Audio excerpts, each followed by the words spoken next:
back to Comic Beyond. So, in this episode, we're going to be covering Zatanna, issue 8 through 11. So, I'm going to use this episode as like a bookend to our little Zatanna series we've been doing this past week. Due to this story, it covers everything that we've kind of went through on our different episodes. So, I figured it'd be a good little bookend to like cap it off. So in this story, Zatanna starts off. She's talking to like a supernatural psychiatrist, and so she's trying to get help to deal with her phobia of puppets. Well, the psychiatrist tells her, "Well, you're missing memory of the night that the fear developed." And so she told her she needs to try to meditate on it and try to regain those memories to figure out exactly what happened and why, and maybe that'll help her overcome it. And so that's what she does. And so before she leaves the office, I like this little cameo. So she's walking through to leave, and she goes through the waiting room, and she sees Bobo, the detective chimp. And apparently she went over on her session, and so he's been waiting a while. But I thought it was a cute little cameo, just because I'm like, apparently everybody who has any kind of paranormal ties goes and sees this lady. So I thought it was a good little cameo. So later, Zatanna's at an awards show, and she sees this puppet in the audience, and he's kind of just kind of staring at her, and so she freaks out because she feels like she's losing her mind at this point. And so she goes home, and so she goes into the dream world, and she finds Fuzzy.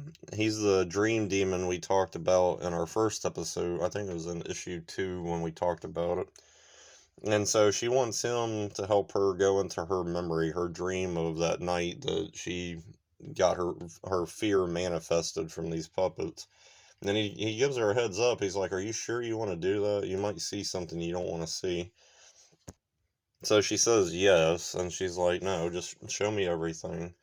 And so she sees where she comes out of a room, and a guy, his name is Hample. He was like a puppeteer, a performer back in the day. And she sees where he had just murdered somebody, and so he flips out and he grabs her. Well, by then she screams for help, and Zatanna's father shows up, and without a second thought, he rescues his daughter, and turns Hample into a puppet. Um, Now, the memories that she was missing from that is that her father kind of erased a few minutes of her memory of the experience. And so that's the part where she didn't remember the full story. And so she comes out of the dream world just to find out that she's been tied to her bed, and that the puppet she saw at the show in the audience was Hample.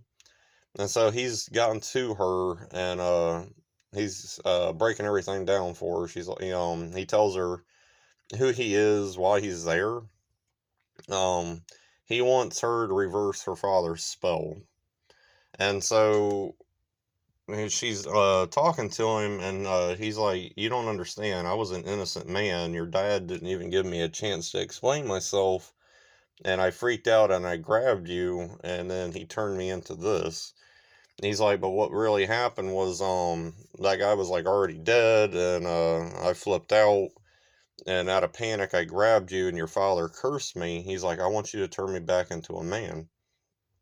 And so, what she does is she takes him to Ravencroft, and what Ravencroft is, um, it's like a sentient house. It's like a magical house that can like teleport itself. It's alive, and it's like full of all Zatanna's father's like magical items and artifacts and stuff like that. So she takes the puppet there, and she's willing to help him. But first, she wants him to touch this crystal. It's like a magical crystal that if you put your hand on it, you tell the truth. So it's almost like Wonder Woman's lasso. But so he reluctantly touches it. Like he wasn't gonna touch it, but she says a spell and like pulls his hand towards it.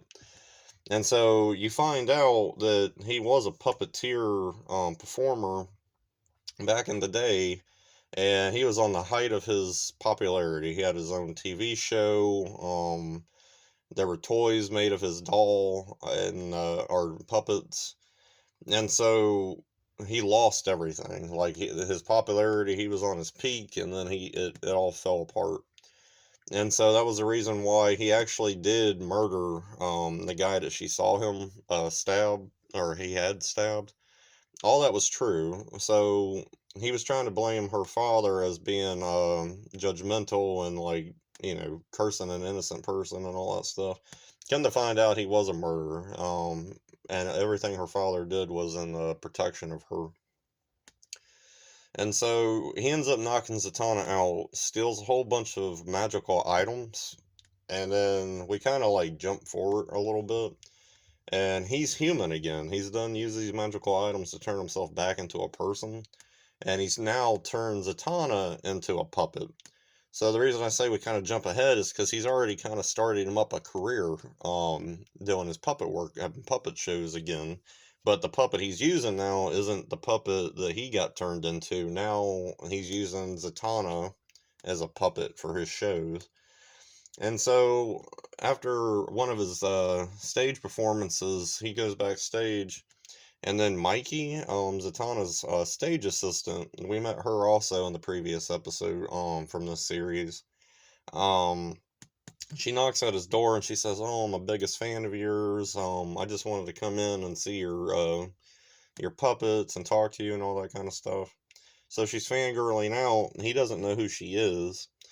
But while he's distracted, she's trying to find Zatanna. Zatanna apparently has been missing for days, to where even her detective friends put out a APB on her to search for her.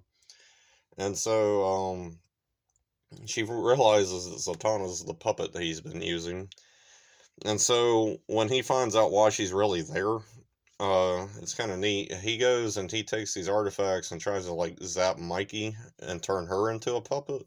But he doesn't know that she has a protection spell on her that Zatanna at some point did for her friend. And so when he blasts her with these beams, these magical beams, they bounce off of her and hit him. And so turns him back into the puppet, and somehow actually restores Zatanna to her human form. And so he ends up running or trying to get away from Zatanna, and he goes to hide in like a vase or a vase. But Zatanna seals it off, so he's trapped in this vase, and all she says is, "I'm gonna put you in a safe spot." And so we know she's probably just, locking him up somewhere. But after those events, she ends up going back to her psychiatrist and explains to her like she's okay, she's better now.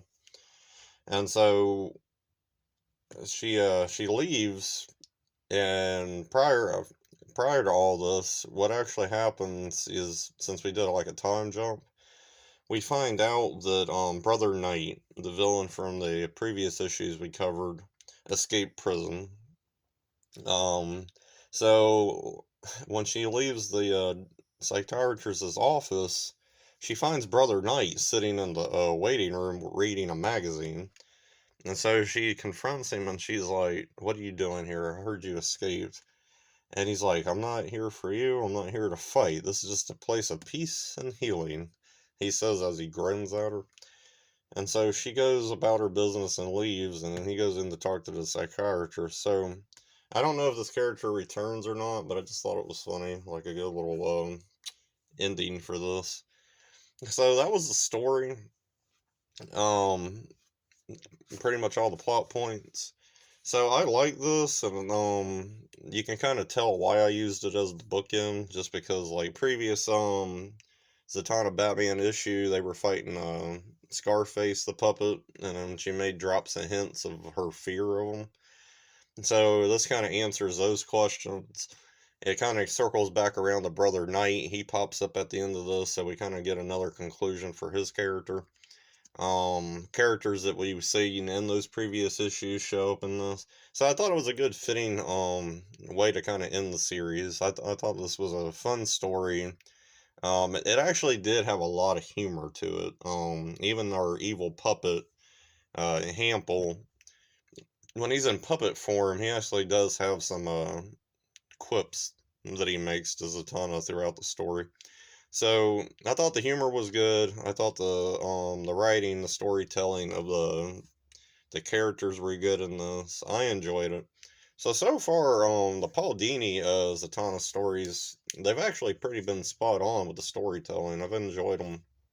And so that's it for our Zatanna series for now. I know I said that in the last episode, but I just wanted to go ahead and cap it off. So from here on out, I'm gonna get into some more fun stuff, crossovers, other crazy like what if stories, all the fun stuff that I like to do on this channel. So, and I'm gonna try to get my first custom action figure build video out. I've never done one before, but I want to release one of those. So, if you're into action figures and you want to see how I make mine, stay tuned because that video is coming. So, that being said, this is Comma Beyond. Until next time, I'll talk to you later.